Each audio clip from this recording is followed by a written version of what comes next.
南星，这是太医开的安胎药，赶紧趁热喝了吧。夫君，这药闻着太苦了，我不想喝，可以吗？成婚5年，我无意间在医馆撞见宠我入骨的夫君开了2剂药，一剂安胎药，一剂堕胎药。去把药煮了。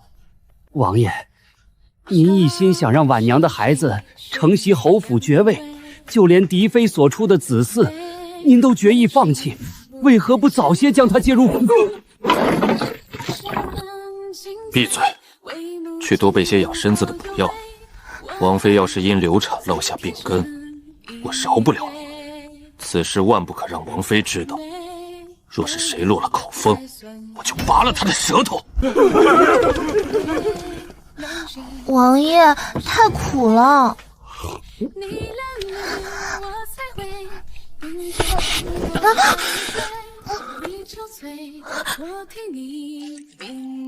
原来口口声声只要我的夫君，早已和他人纠缠不清。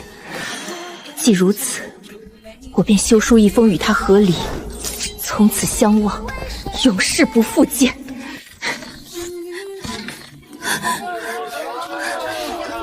瞧瞧，这就是摄政王妃，王爷都快将她宠成眼珠子了。不仅许诺她一生一世一双人，更是耗费半数身家为她造了一座堪比皇宫的金屋。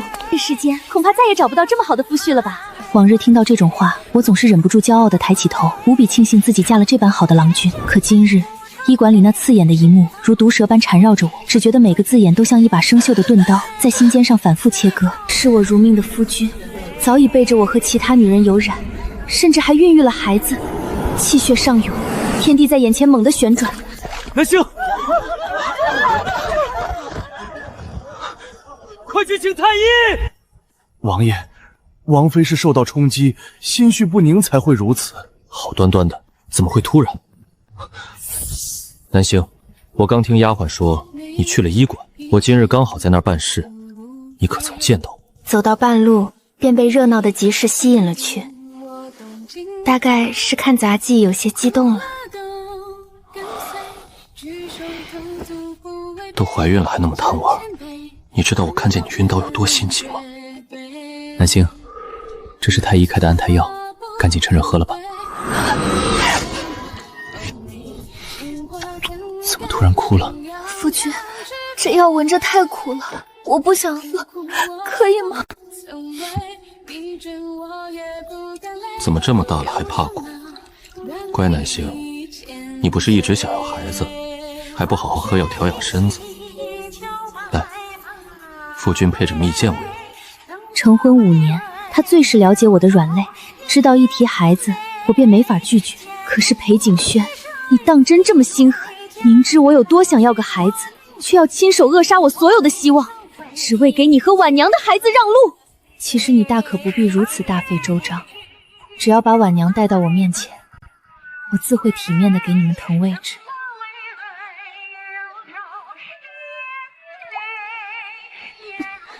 到了夜里，药效如期发作，身体深处仿佛有一股力量在不断拉扯，让人无力支撑。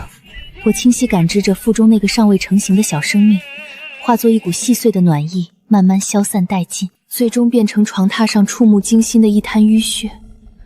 我的心也随着那滩血彻底凉透了。唉，王妃身子本就虚弱，流产了2次后，只怕终身再难有孕。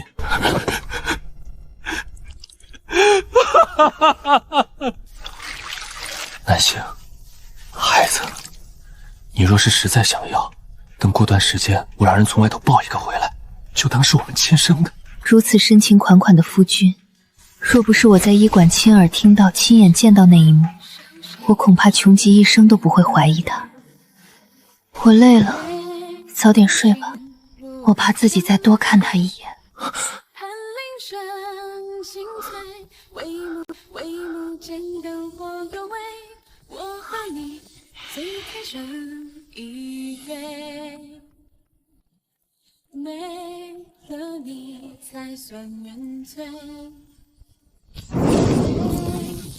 那几件小袄，是我在知道怀孕后，激动的连夜一针一线缝制的。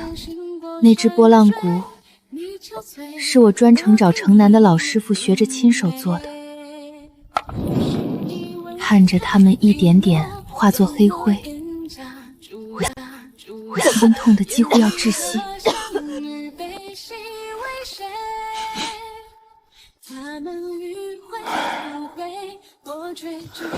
南星，别太难过。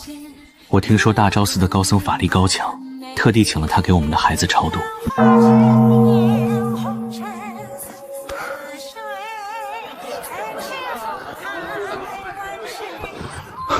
王爷，有人求见。有什么事？我不是交代过今日要陪南星？不许任何人打扰。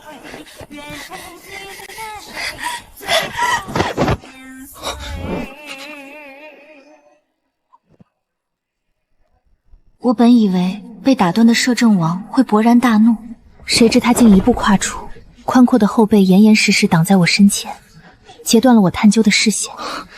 南星，我突然想到，陛下确实吩咐了我些10万火急的政务，你先去找妙法大师，我很快处理完就过来陪你。在那双总是对我充满柔情的眼底，我清晰地捕捉到了一丝掩饰不住的慌乱。其实，在他转身的瞬间，我已经瞟到了跪在地上的那人。虽然他套着宽大的男子圆领袍，但那盈盈一握的腰肢和白嫩如葱蛋的些肌肤，不是他养在外头那位娇滴滴的婉娘，还能是谁？既是陛下有要紧事找你，国家大事耽误不得，你就赶快去吧，不必急着回来。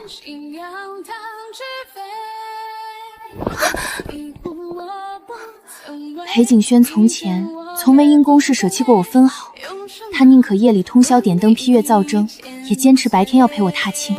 他从前总牵着我的手贴在他心口，说与我相伴的每一刻都是世间最珍贵的时光。可如今，他只为了另一个女子，便毫不犹豫将我独自弃在这熙绕闹市之中。你疯了！我警告过你，敢出现在南星面前，我就弄死你！王爷，我不是故意的，只是昨夜梦到肚子里的孩子出事，心里担忧害怕极了，这才着急想见你一面。只是个梦罢了，自己吓自己，不必当真。可是人家好害怕，王爷，你就陪陪我一天好不好吗？不行，我答应南星要陪他一起去寺里，他刚流产，正是身心最脆弱的时候，我必须陪在他身边。王爷，你素来偏爱这般随性景致，不是吗？此处静谧无人，正好。你这丫头，最会勾人心脾。看着他这般急切失态、全然陌生的模样，我死抿住双唇，任由酸涩的苦涩席卷全身。我根本不敢相信，眼前这般模样的人，是我往日里温润克制、手里端方的夫君。我蹲在青苔斑驳的巷口墙角，任由冷风裹挟着细碎声响入耳，每一分动静都在撕扯着我的心神。我远远地坠在两人身后，看着他去成衣铺换了套隐蔽的衣裳，戴上半脸面具，牵着婉娘的手，如世间最平凡恩爱的夫妻般，堂而皇之地走进了大昭寺，跪在佛前，祈求大师为他们的孩子赐福。而他双手递给大师的那把纯金平安锁，正是我前些日子见他深夜在书房顶着烛光通宵雕刻的那时。看着他专注温柔的侧脸，我满心欢喜，以为他同我一样深爱期待着我们的骨肉。可直到今日，我才彻底看清，那把锁底度刻着的根本不是保平安的符文，而是一个清晰的婉字。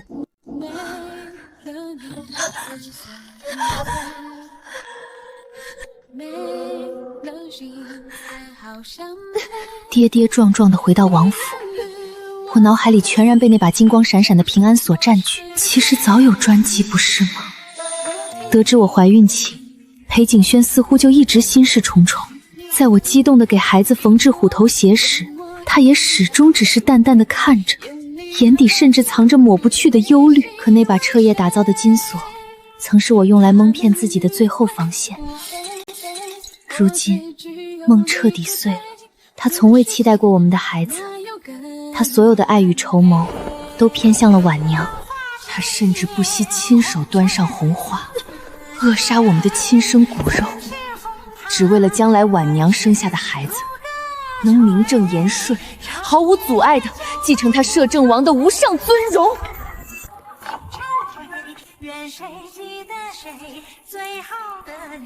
王妃，外头有个女子拿着这个东西求见。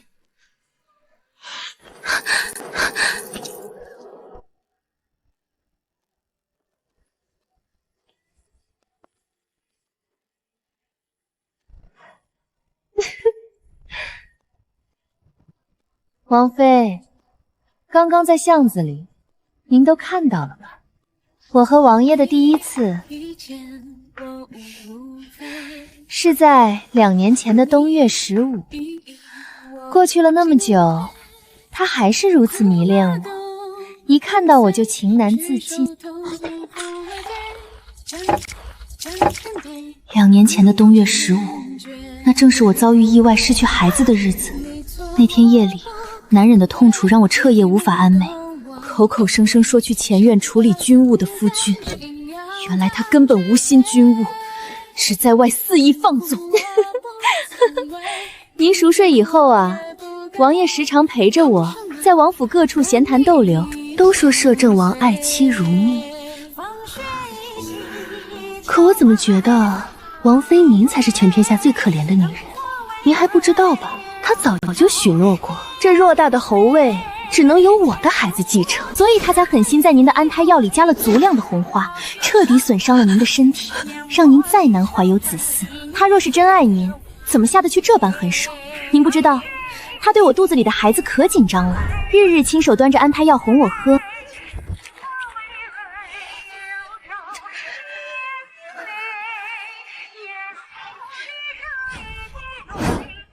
你今天来到底想说什么？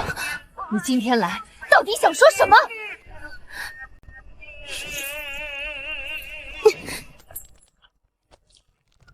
您不过是王爷过去图个新鲜的玩物，凭什么要我的孩子认你做嫡母？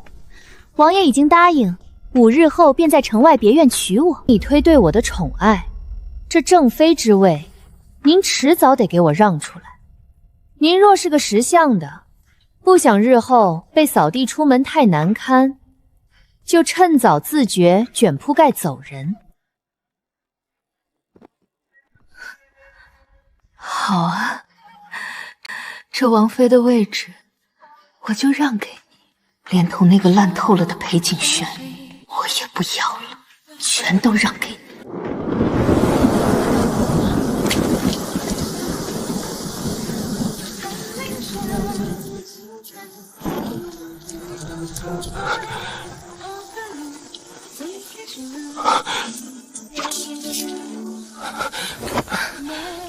南星，对不起，是我不好，是我失约了。你要怎么打我骂我都行，何必用这种法子折磨自己的身子？你明知道看你受冻，我心里比你疼上千百倍。来人！是，还不快滚过来给王妃打伞！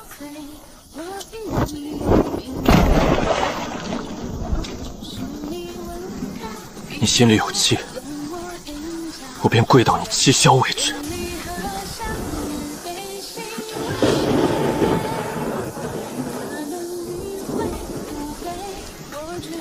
我没生气，只是出来透透气，没想到会突然下雨罢了。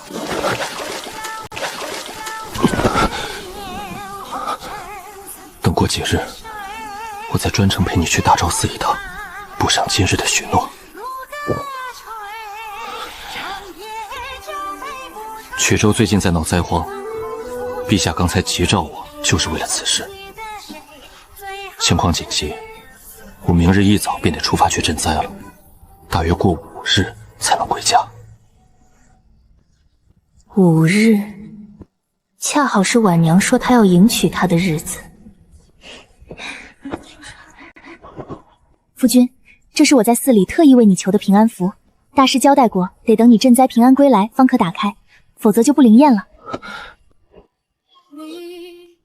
南星送我的心意，我自当拿命珍重。你在家好好养身子，等我回来。南星，孩子的事别放在心上，以后我们去抱一个回来，也算圆满。裴景轩，我们之间再也不会有以后了，更不可能圆满。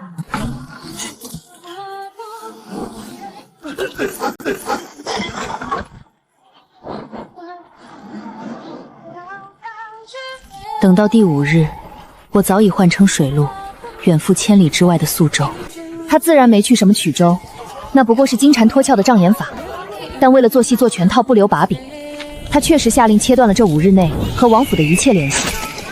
因此他全然不知，王府内为了寻找失踪王妃而发出的加急密信，全都被驿站送往了遥远的衢州。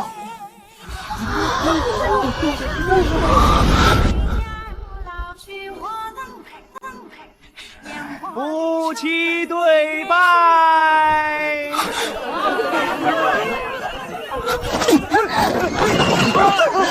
王爷，马上就礼成了，您这是要去哪儿啊？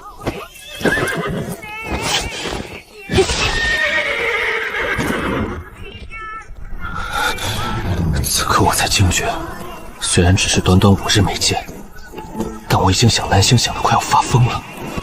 我怎么能用这样拙劣的谎言蒙骗他，甚至真真切切的和别的女子拜堂成亲？若是南星知道了，必定会伤心欲绝。南星，我回来了。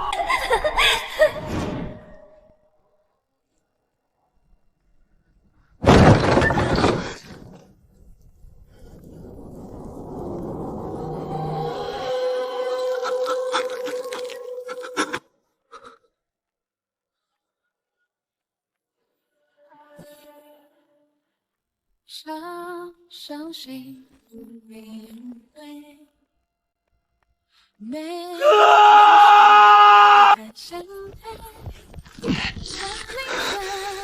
王妃人呢？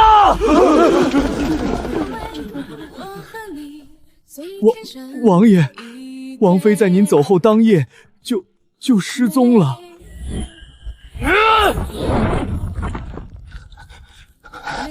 他失踪了5天，为什么没有任何人去城外告诉我？王爷息怒，我们第一时间就派人加急送了10几封信去衢州啊。是啊，送信去了衢州，是我自己造的孽。若不是我为了跟婉娘成亲撒下弥天大谎，切断了所有联系，南星怎么会有机会彻底逃离我的世界？为什么？南星，你为什么这么绝情？信纸上大片的空白，似乎昭示着他离开时决绝的心境，连半句控诉都吝啬给我，只在正中央端正清丽地写着一行绝句：闻君有2意，故来相决绝。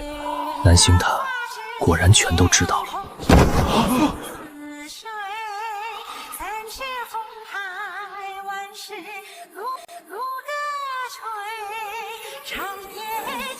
裴景轩，我要的是一生一世一双人。你若是背叛了我们的誓言，我会毫不犹豫地离开你，让你生生世世永远也找不到我。那时我正沉浸在抱得美人归的狂喜中，只觉得那是小女儿家的娇谦，毫不犹豫地点头应允，心里没有泛起丝毫担忧。我坚信自己那么爱南星，怎么可能多看别的女人一眼？可现在我悔得肠子都青了，我只恨自己为什么没有早点察觉她的异样，为什么不将婉娘的事原原本本向她解释清楚。我从未设想过，平日里温顺如水的妻子，骨子里竟有着这般宁折不弯的执拗。那是成婚那年，我们剪下各自的一缕头发，亲手编织到同心结。如今这结被他无情的拆散，只留下了属于我的那一半。不可能，南星怎么舍得不要我？可空的，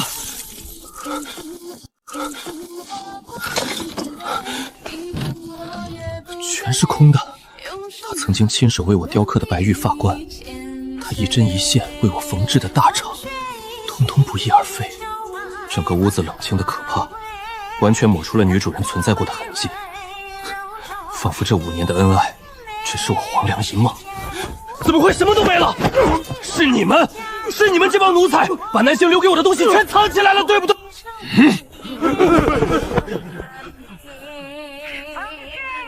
王爷，您走后，王妃花了半日光纸，把所有的物件都堆在院子里，烧了个干净。王妃说，这些东西留着，只会让人想起那些恶心的物是人非。既然不爱了，也就没有留着的必要了。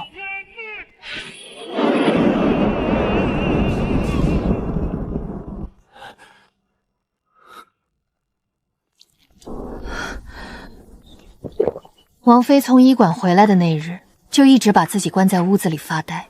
后来还有个自称婉娘的女子，拿着王妃的珠钗登门耀武扬威，就是从那天起，王妃便彻底死了心，开始收拾东西了。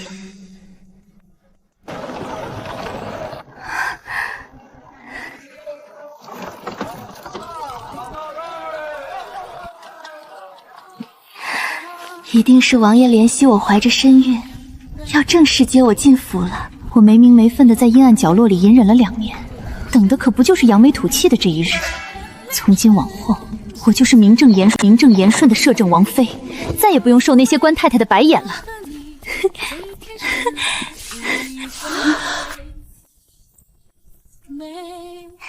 王爷，您是不是觉得在郊外办婚礼委屈了妾身，才特意派人把妾身接到这正房来的？其实只要能和您长相厮许，晚娘受点委屈。你趁我不在，来府里找过南星。是啊，王妃姐姐的发钗落了，我好心特意来还给她。只是还珠钗，你知不知道？因为你，南星走了，再也不回来了。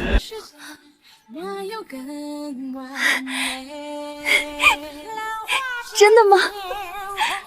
其实那天姐姐她确实问了我很多奇怪的问题，最后她亲口对我说，她成全我和王爷。王爷，姐姐自己想通了走了，这不是天大的好事吗？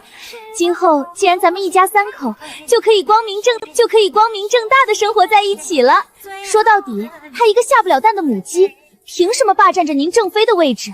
这都是她的报应。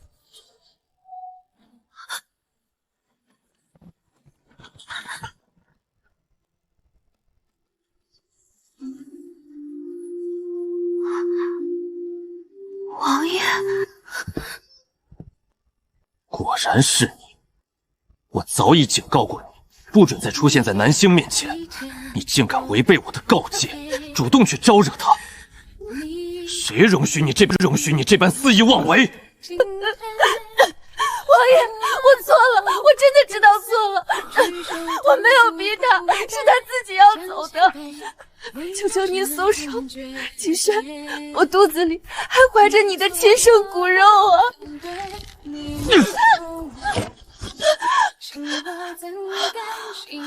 王爷息怒，妾身再也不敢有非分之想了。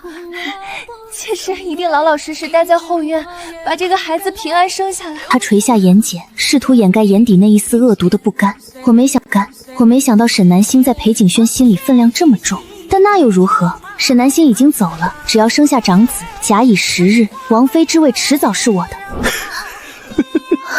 事到如今，你还敢拿这件事来要挟我？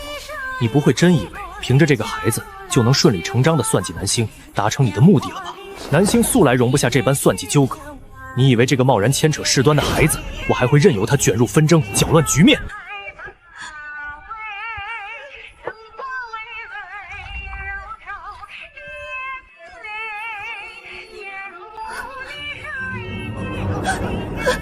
不要，王爷，不要！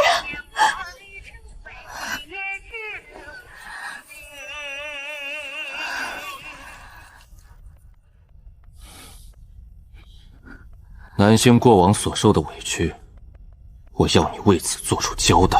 来人，是，将此人带下去，打入底层囚牢，严加处置，严加看管，终生不得脱身，永世惩戒，让他终生悔悟，不得解脱。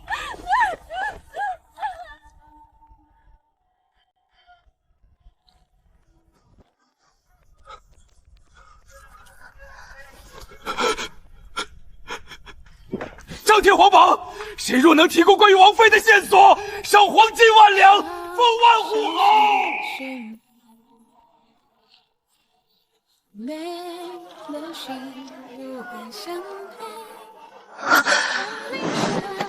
我再次看见裴景轩命人张贴的寻人榜文时，已经是大半个月后了。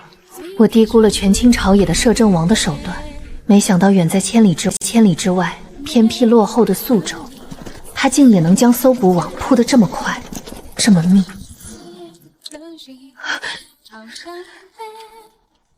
我低估了权倾朝野的摄政王的手段，看着大街上巡逻士兵若有若无的打量视线，我心底一阵发毛，不动声色地压低了头顶的帷帽，匆匆拐进小巷离开。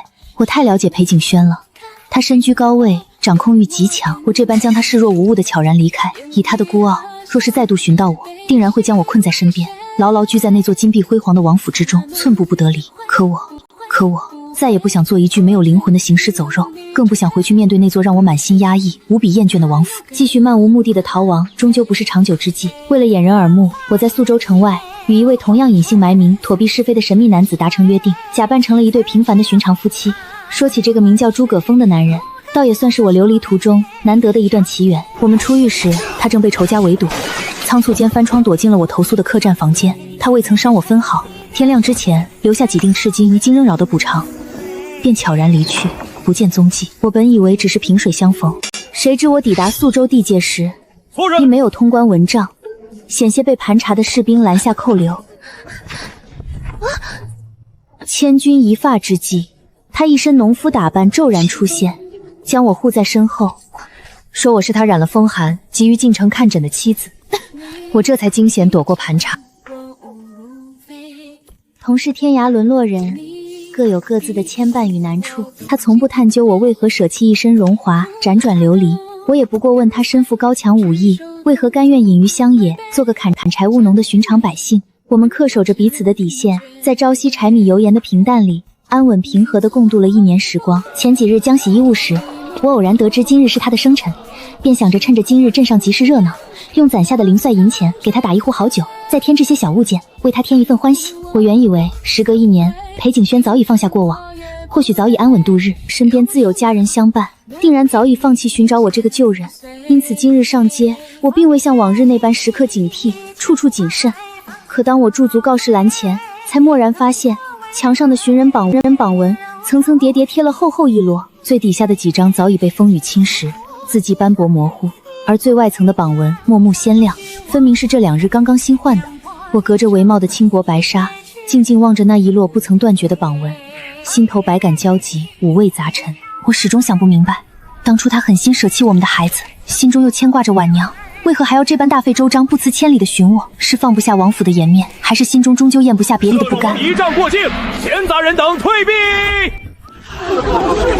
正当我兀自失神怅惘之际，长街尽头忽然传来一阵敲锣开道的清凉声响，我浑身骤然一冷，如坠寒潭，下意识随着街边百姓一同跪伏在道路两侧，指尖紧紧攥住帷帽边缘，用力将帽檐压得凄低，不敢抬头。哒哒马蹄声缓缓逼近，肃穆的车架从我身前徐徐驶过。就在这短暂的一瞬，一阵清风拂过，轻轻掀起了马车的连蔓。我微微仰头，透过面纱的缝隙，猝不及防地撞入他的眼眸，看清了他的模样。不过1年光景，往日身居朝堂、意气风发的摄政王，早已没了半分往日的神采。他身形清瘦了许多，眉眼之间萦绕着化不开的疲惫与落寞，周身死气沉沉，再无半分张扬凌厉。最让我心头巨震的是，素来挑剔精致、崇尚奢靡华贵的他，一身规整的明黄色蟒袍之外，竟披着一件样式陈旧、洗得微微泛白的寻常外衣。那是当年我初学女容，手艺粗糙、亲手缝制的衣裳，也是唯一一件没被烧毁、被他妥善留存下来的旧物。心头骤然泛起一阵酸涩颤动，可我转瞬便压下翻涌的情绪，狠下心再度垂手，死死盯着脚下的青石板路，任由他浩浩荡荡的仪仗车队缓缓驶过，彻底远去。那些压抑痛苦的过往，每每回想都让我窒息。我绝不会回头，再也不愿踏入那座困住我半生的牢笼。哎呦，心绪纷乱，又奔走的急切。我刚冲到村口的大榕树下，便迎面撞上一个高大挺拔的身影。娘子，慌慌张张的，可是撞见什么？跑得这样急，都这般大了，依旧毛毛躁躁，总叫人放心不下。听着他熟丽温柔、满是宠溺的话语，感受着身边真切温暖的烟火气息，朝夕相伴1年，我早已习惯了他的温柔照拂。没什么要紧的，走吧，我们回家。锅里的高汤已经炖好了，我这就给你煮一碗长寿面，过生辰。好嘞，灶房里柴火不多了，娘子你先回家和面备着，我去后山砍2孔柴火，片刻就回。别只顾着挂念我，后山路豆湿滑，夫君你也千万小心些。话音未落，唇角的温柔笑意还未散去，身后便传来一阵异动，一股莫名的力度骤然扣住我的手腕，心底瞬间涌上无尽惶惶与不安，将我整个人狠狠拉入一片萦绕着清冷沉香的怀抱之中，头上的帷帽应声落地。我愕然抬眼，直直撞进裴景轩那双斟满不甘与妒意、暗沉偏执的眼眸里。南星，你刚刚叫他什么？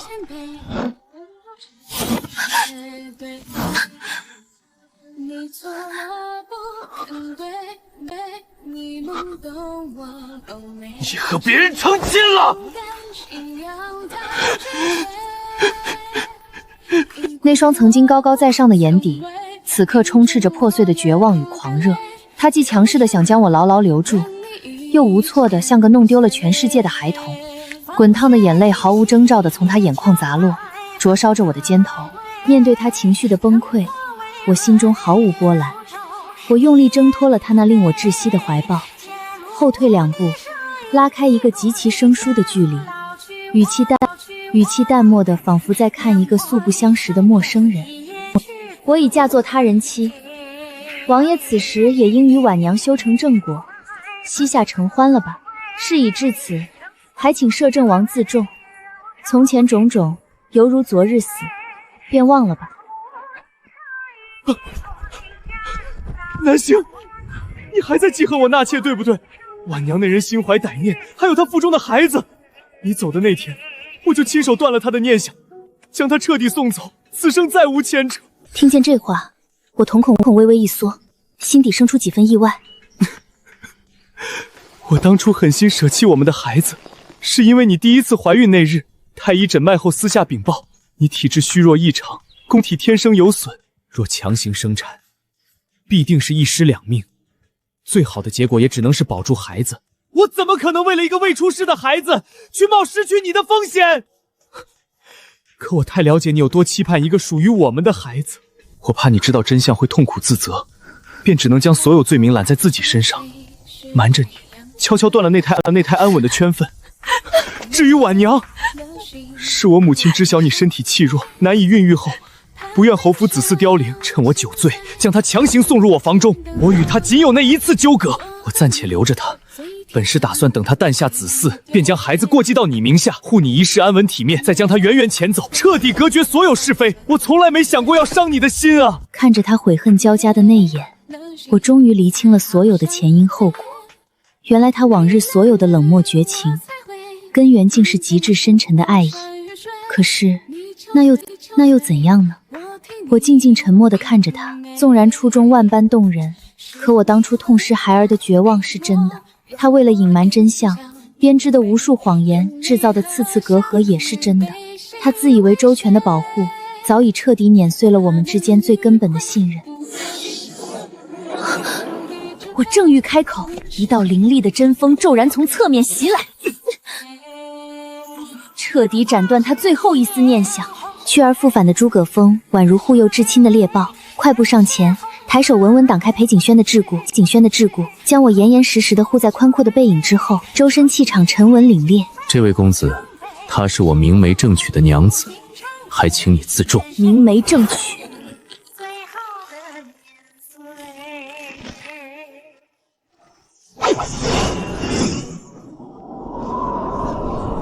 你敢拦我？他是本王的结发嫡妻。看着半路杀出的诸葛峰，裴景轩紧绷许久的理智彻底崩断，手背上青筋隐隐凸起，他猛地拔出腰间长剑，寒锐的剑尖直指诸葛峰，戾气翻涌。南星，是不是只要没有他，我们之间便再无阻碍，便能一同回京？是这个山野之子用花言巧语迷惑了你，对不对？眼见他周身戾气暴涨，长剑已然向前逼近，我心头骤紧，世界身体先于理智做出了我猛地张开双臂，义无反顾地挡在了诸葛峰身前。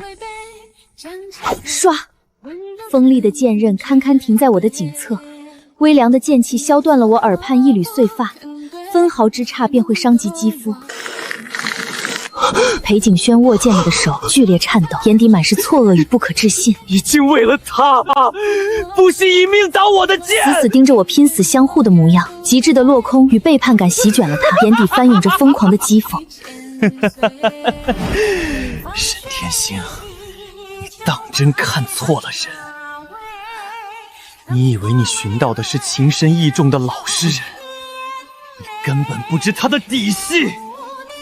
他才是那个从头到尾欺你瞒你的彻头彻尾的骗子。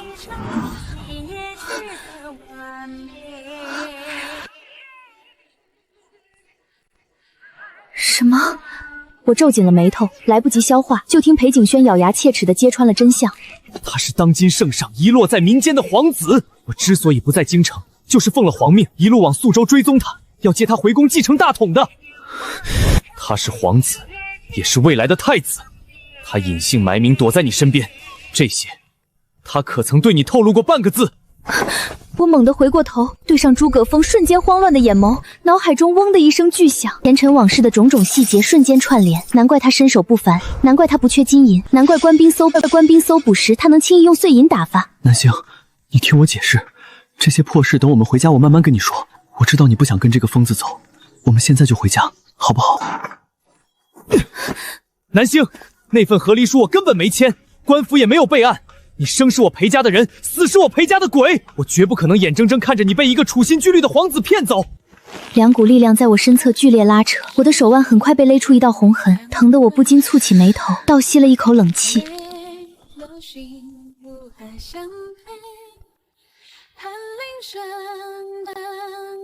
别伤着他。感受着一侧重量的消失，裴景轩狂喜过望，他以为这场拉锯战是他赢了，拉着我就往马车走。你走吧，摄政王。挺直肌，他确实瞒了身份，但他从未在感情上骗过我。其实我并非毫无察觉，一年来家里时不时多出来的名贵药材，不经意间流露出的贵气，哪一样是普通的庄稼汉能有的？他受了重伤，姐不肯去官办医馆，却敢在暴露的风险时去劫持城中最好的带来给我看风。好多次，月下饮酒时，他迟疑，只想开口向我坦白身世，都被我用闲话岔开了。裴景轩，我们曾经朝夕相处5年，你最清楚。人在生死关头，复头下意识的反应是骗不了的。我已经彻底将你从心里剜出去了。我现在爱的是他，在那些细水长流的日子里，他无声的付出、尊重和毫无保留的偏爱，早已将我那颗在王府里冻死的心一点点捂热了。我深吸一口气，转过身，挺直脊背，与裴景轩那双绝望的眼睛对视。不论当初你是出于什么伟大的理由，你让我承受的痛楚是实打实的。只要看到你这张脸，我就会想起那碗黑漆漆的落胎药。我永远都不想再重温那场噩梦。你最了解我的脾性，我宁为玉碎，不为瓦全。你今日若是强行将我绑回去，得到的只会是我的一具尸体。不可能，你怎么可能这么轻易就变心？南星，你不过是在赌气。你既然恨我和婉娘纠缠，那你更不该和他在一起。他是未来的天子，身为帝王，哪个不是后宫佳丽3000？更何况你根本无法生育。你觉得皇室会允许一个生不出皇子的女人霸占后位吗？他给不了你一生一世一双人的。我迟疑地停住了脚步。是啊，若是他回去做太子，我们之间……这就不劳摄政王费心了。我本就习惯了闲云野鹤，嫌那龙椅硌屁股才东躲仙草。现在好不容易拐了个如花似玉的娘子，我就更不可能回京去当什么劳斯皇帝了。烦请王爷回去转告那个高高在上的老头子，就当他这个流落民间的儿子早就死了。从今往后，世上再无6皇子，只有宿州城外沈南星的夫君，打柴的阿峰。娘子，戏看完了，咱们回家做面吃吧。你夫君我肚子都饿瘪了。我呆呆地被他牵着往回走，眼睛一阵滚烫的酸涩。你真想清楚了，那可是全天下多少人杀红了眼、挤破脑袋都想抢的皇位，而且我真的生不了孩子。皇位哪有媳妇儿做的长寿面相？我这辈子只想跟你在这种小破院里过这种平凡的小日子。至于孩子，我本来就讨厌小屁孩，整天叽叽喳喳的，烦死了。咱们俩过一辈子清静日子正好。眼泪终于决堤，我破涕为笑，反手紧紧挽住他的胳膊，将头靠在他坚实的肩膀上。行，我们回家，给你握2个荷包蛋。裴景轩犹如一具抽干了灵魂的石像，死死定在原地，永远的失去。他看着前方那对相互依偎、渐渐远去的背影，看着他们融入村灶，蔫悄的彻底吹灭，化作凉起的炊烟中，终于绝望的明白，一切都彻彻底底的挽不回了。这世间最痛的惩罚，莫过于他终于学会了如何去爱，而他却已经不在原地等他了。那一天的宿州村口，堂堂摄政王如同行尸走肉般，在封地里整整站了3日，直到脱水晕厥，才被惊恐万分的亲卫强行抬上了回京的马车。从那以后，我再也没有见过裴景轩，只是几年后，偶尔去镇上采买时，会从过路的客商口中听到一些关于京城的奇闻异事。听说那位曾经只手遮天、风光无限的摄政王，回京后没多久就患上了极其严重的疫症。他不再上朝，终日将自己锁在空荡荡的王府寝房里，抱着一堆已经化作灰烬的木炭，对着空气又哭又笑。南星，南星，嘴里不停地喊着一个叫南星的名字。太医言，他郁结积年，心结难破，无药可解。相识第10载，也是他被困的第5年寒冬，旧疾再度骤然发作。他被无休止的沉疴缠身，辗转难安，备受煎熬。他终究积疾攻心，油尽灯枯。世人皆知，他落幕之时，执意摒弃所有象征权贵尊荣的华贵配饰与礼服。他此生最珍重的，从来不是一身荣华，而是这件针脚质朴、洗得泛白，由他至亲亲手缝制的旧衣裳。眼里合掌与悲喜为谁？